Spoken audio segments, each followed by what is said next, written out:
তিনটা থেকে আজকে বৈষম্য বিরোধী ছাত্র আন্দোলনের ছাত্র জনতার যে মিছিল সেই মিছিলটি শুরু হওয়ার কথা ছিল। তিনটার আগে থেকেই এখানে দেশের এবং ঢাকা শহরের সর্বস্তরের জনতার ছাত্র, শিক্ষক, শ্রমিক সবার এক ধরনের ঢল আমরা দেখতে পেয়েছি এবং তারা রাজধানীর বিভিন্ন পয়েন্টে যারা অবস্থান নিয়েছিলেন, সায়েন্স ল্যাব, অন্যান্য জায়গায় যারা অবস্থান নিয়েছেন, তারা মিছিল সহ একেবারে এই শহীদ মিনার চত্বরটিতে এসে পৌঁছে গেছে। তারা তাদের মিছিল নিয়ে অনেকে আবার পরিবারের সঙ্গে, পরিবারের সব সদস্যরা মিলে রাজধানীর এই কেন্দ্রীয় শহীদ মিনার এসে পৌঁছেছেন। তারা এইখানে কেন্দ্রীয় শহীদ মিনার প্রাঙ্গণটি এখন হাজার হাজার ছাত্র জনতায় একেবারে কানায় কানায় পূর্ণ হয়ে গেছে। শিক্ষার্থীরা স্লোগান দিচ্ছেন, সরকার তাদের উপর যে গত কোটা সংস্কার আন্দোলনে শিক্ষার্থীদের উপর যে হামলা করেছে সে হামলার বিচার দাবি করছেন। এই বিচারে যে তাদের যে 9 দফা ছিল, শিক্ষার্থীরা বলছেন গতকালে শিক্ষার্থীদের মিছিলে, গতকাল শিক্ষার্থীদের বিক্ষোভে হামলা করার কারণে সেই 9 দফার কোনো যৌক্তিকতা এখন আর নেই। তারা বলছেন তাদের দাবি এখন এই রাজপথ থেকে ধ্বনিত হচ্ছে, তাদের দাবি, সেই দাবিটি হচ্ছে 1 দফা এবং সেই 1 দফা হচ্ছে সরকারকে পদত্যাগ করতে হবে।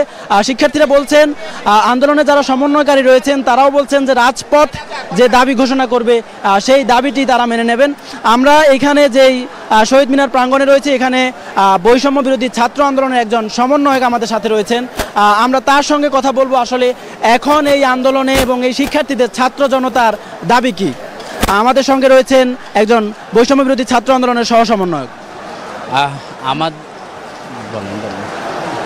আমাদের যে আজকে আপনি দেখছেন যে সর্বস্তরের মানুষ আস্তে আস্তে আসা শুরু হয়েছে। বাংলাদেশের সেই সিনিয়র সিটিজেন থেকে আপনার সেই শ্রমজীবী মানুষেরাও এখানে আসা শুরু করেছে। আমি কিছুক্ষণ আগে এক রিক্সা চালকের কথা, এক শ্রমিকের কথাই শুনলাম যে উনি বললেন আমি আর রিক্সা চালাবো না যতদিন পর্যন্ত এই আমাদের 1 দফা যতদিন পর্যন্ত আমরা দাবিটা নিয়ে আসতে পারতেছি না, ততদিন পর্যন্ত আমরা আর কি রিক্সা চালাবো না। তো আমরা আগামীকাল থেকে অসহযোগ আন্দোলনের একটা ডাক দিয়েছি। আজকের এই কর্মসূচির মাধ্যমে আমাদের আজকে এই ডাক দেওয়া হবে এবং সর্বস্তরের মানুষ এই আন্দোলনের সাথে একত্রতাবোধ পোষণ করেছে। আমরা জানি শিক্ষক সমাজ আমাদেরকে কিভাবে সমর্থন করছে এবং আইনজীবী সমাজ থেকে শুরু করে বাংলাদেশের সিনিয়র সিটিজেন থেকে শুরু করে এখন বলতে গেলে যে শ্রমজীবী মানুষরাও এখন রাজপথে নেমেছে। তো আমাদের 1 দফা 1 দাবি নিয়ে আমরা এখন রাজপথে, আগামীকাল থেকে আমাদের আন্দোলন শুরু হয়ে যাবে। ইতিহাসের নতুন একটি চ্যাপ্টার আমরা শুরু করতে যাচ্ছি। আপনাদের যে 1 দফার কথা বলছিলেন, 1 দফা দাবি এবং এর পাশাপাশি সেই 1 দফা বাস্তবায়নে অসহযোগ আন্দোলনের যে ঘোষণাটি আমরা গতকালকে রাত্রে পেয়েছি, আর সেটি আগামীকাল থেকে বাস্তবায়িত হবে এবং সেই অসহযোগ আন্দোলনে দেশবাসীর প্রতি আপনাদের কোনো করণীয় বা নির্দেশিকা রয়েছে কিনা? দেশবাসীর কাছে আমাদের করণীয়, তারা মানে যারা যেই পেশায় আছে, শ্রমজীবী যে সরকারি দপ্তরগুলোতে, সেই সরকারি দপ্তরগুলিতে তারা যেতে পারবে না, তারা অফিস করবে না, তাদের স্যালারি তারা নেবে, ঠিক বসে বসেই নেবে স্যালারি, কিন্তু তারা অফিস করবে না। ইভেন আইনজীবী তারা কোর্টে যাবে না এবং তারা বসে যেই গভর্নমেন্টের যেই স্যালারি বা যেতে পারে তা, মানে আমরা যে সকল সেক্টরে আছে আমরা আমাদের সকল রকমের দেশের দৈনন্দিন কার্যক্রমগুলো আমরা একবারেই বন্ধ রেখে আমরা রাজপথে নেমে আসব। রাজপথে আমরা 1 দফা দাবি আমরা আদায় করার জন্য সবাই একত্রবোধ। আমাদের দেশ এবং জনগণের প্রতি একটাই আহ্বান থাকবে, আপনারা সকলে আমাদের আন্দোলনের সাথে সামিল হন এবং ইতিহাসকে সত্যের ইতিহাস উদ্ঘাটন করার একটু সুযোগ করে দেন। Thank you. আজকে প্রধানমন্ত্রীর পক্ষ থেকে একটু আগে, 3টার কিছুক্ষণ আগে বলা হয়েছে, উনি যখন পেশাজীবীদের সঙ্গে আলোচনা করছিলেন, সেই আলোচনা থেকে সাংবাদিকদেরকে জানানো হয়েছে, প্রধানমন্ত্রীর পক্ষ থেকে বলা হয়েছে আন্দোলনকারীদের সঙ্গে তার দরজা খোলা, গণভবনের দরজা খোলা, তিনি আন্দোলনকারীদের সঙ্গে বসতে চান। এই মুহূর্তে আলোচনার, শিক্ষার্থীদের সঙ্গে বা বৈষম্য বিরোধী ছাত্র আন্দোলনের সঙ্গে আলোচনার কি কোনো সুযোগ দেখছেন? মানে হাস্যকর একটা বিষয়, উনি আলোচনার কথা, গণভবনের দরজা খোলার কথা বলতেছে, আর একদিকে কুমিল্লায় এখনো গুলি চলতেছে। তো আমরা রক্তের সাথে কোনো রকমের আপোষ নয়। উনি তো একটা খুনি, উনার বিচার তো আমরা উনার কাছে চাবো না, আর উনার সাথে আমার কোনো আলোচনা নাই। আমাদের ছাত্র সমাজ উনার সাথে কোনো আলোচনা করবে না। আলোচনা আমরা করব উনার সাথে, এইটাতে নাই। আমরা উনার বিচার করব, উনার কাছে আমাদের কোনো রকম আলোচনা। উনি কে? উনি একজন খুনি, উনি একজন ক্রিমিনাল। তো উনার কাছে আমাদের কিসে আলোচনা ভাই?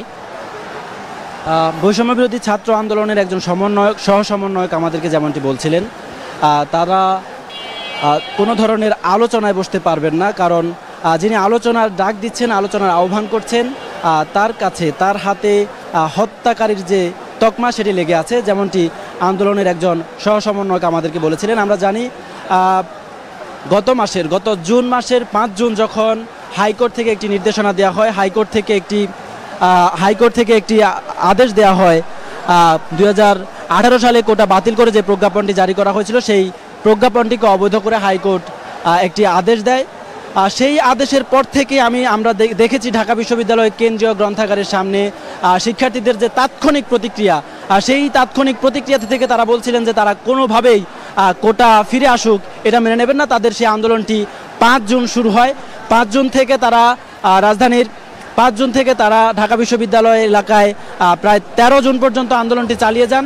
13 জুনের থেকে তারা সরকারকে 17 দিনের একটি আলটিমেটাম দেন 30 জুন পর্যন্ত, যাতে 17 দিনের মধ্যে সরকার কোটা সংস্কারের যে দাবি শিক্ষার্থীদের ছিল 4 দফা, সেই দাবি মেনে নেন। কিন্তু 30 জুন যখন আলটিমেটামটি শেষ হয়ে যায়, তখনও সরকারের পক্ষ থেকে শিক্ষার্থীদের কোনো ধরনের আশ্বাস দেওয়া হয়নি, তখনও সরকারের পক্ষ থেকে শিক্ষার্থীদেরকে কোনো ধরনের প্রস্তাব দেওয়া হয়নি সংস্কারের। তারপরে 1 জুলাই থেকে আমরা সারা বাংলাদেশ ব্যাপী বিস্তৃত আন্দোলন দেখি। ঢাকা বিশ্ববিদ্যালয় সহ সারা দেশের সকল ক্যাম্পাসে শিক্ষার্থীরা বিক্ষোভে ফুঁসে ওঠে। সেই বিক্ষোভটি 4 জুলাই পর্যন্ত চলতে থাকে এবং সেখান থেকে 4 জুলাইয়ের পরে শিক্ষার্থীরা যখন তাদের দাবি তখনও মেনে নেওয়া হয়নি এবং 4 জুলাই আদালতের যে আরেকটি আপিল ছিল, সেই আপিল থেকেও যখন শিক্ষার্থীরা তাদের দাবিটি বাস্তবায়নের কোনো রূপরেখা পাননি, তারপরে তারা বাংলা ব্লকেট কর্মসূচি শুরু করে এবং সেই বাংলা ব্লকেট কর্মসূচি 11 জুলাই পর্যন্ত চলে। তখনও শিক্ষার্থীদের আলোচনা, শিক্ষার্থীদের দাবি মানার কোনো আশ্বাস কোনো দিক থেকে দেওয়া হয়নি। এরপরে আমরা গত 14 জুন যেটি দেখেছি, শিক্ষার্থীরা বলছেন যে তাদের আন্দোলনকে ঘিরে একটি সংবাদ সম্মেলন থেকে আন্দোলনকারীদেরকে রাজাকার এবং রাজাকারের নাতিপুতি বলা হয়েছে। তারপর থেকেই শিক্ষার্থীরা ক্ষোভে ফুঁসে ওঠে। শিক্ষার্থীরা বলছে তারপরের দিন রাত থেকে শিক্ষার্থীরা ঢাকা বিশ্ববিদ্যালয়ের হলগুলো থেকে স্বতঃস্ফূর্তভাবে বিক্ষোভ মিছিল বের করে। এরপর থেকে আন্দোলন আরও ছড়িয়ে পড়ে। তারপর 18 জুলাইয়ের পর থেকে আমরা দেখতে পেয়েছি, তারপর 18 জুলাইয়ের পর থেকে শিক্ষার্থীরা বলছেন যে 18 জুলাইয়ের পর থেকে তাদের উপরে এক ধরনের হত্যা এবং গণহত্যা চলে, যেটিকে তারা নাম দিয়েছেন জুলাই ম্যাসাকার। সেই জুলাই ম্যাসাকারের পরে ইন্টারনেট বন্ধ করে দেওয়া হয়। শিক্ষার্থীরা বলছেন প্রায় 6 দিন বাংলাদেশে ইন্টারনেট বন্ধ ছিল, টেলিভিশনগুলো, শিক্ষার্থীরা বলছেন, আন্দোলনকারীরা বলছেন 6 দিন বাংলাদেশের মানুষকে কিছু জানতে দেওয়া হয়নি। তারপরে তাদের আন্দোলনের দ্বিতীয় যে ধাপ, হত্যার বিচার, সেই বিচার শুরু হয় এবং গতকালও আমরা দেখেছি দেশের বিভিন্ন জায়গায় আন্দোলনকারীদের উপর হামলা হয়েছে এবং প্রাণহানির ঘটনা ঘটেছে। এরপর থেকে শিক্ষার্থীরা বলছেন যে তাদের যে 9 দফা ছিল, সেই 9 দফার যৌক্তিকতা শেষ হয়ে গেছে। সেই 9 দফা নিয়ে এখন আর আলোচনার কোনো সুযোগ নেই। শিক্ষার্থীরা বলছেন এবং আন্দোলনকারীরা বলছেন, ছাত্র জনতা বলছেন তাদের দাবি এখন 1 দফা, এই সরকারকে পদত্যাগ করতে হবে এবং এই সরকার যদি পদত্যাগ না করে, যতদিন পর্যন্ত পদত্যাগ করবে না ততক্ষণ পর্যন্ত ছাত্র জনতা রাজপথে অবস্থান নিয়ে তাদের আন্দোলন চালিয়ে যাবে।